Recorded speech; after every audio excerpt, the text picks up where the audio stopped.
So really it's talking about how do we avoid customs duty legally, right?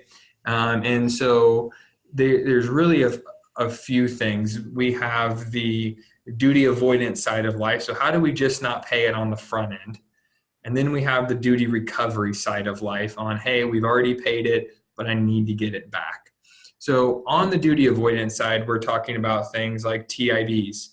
We're talking about things, carnets, which a lot of people refer to as the passport for your freight, U.S. goods return tariffs, foreign trade agreements, specifically when you talk about potentially GSP, foreign trade zones, for sale rule.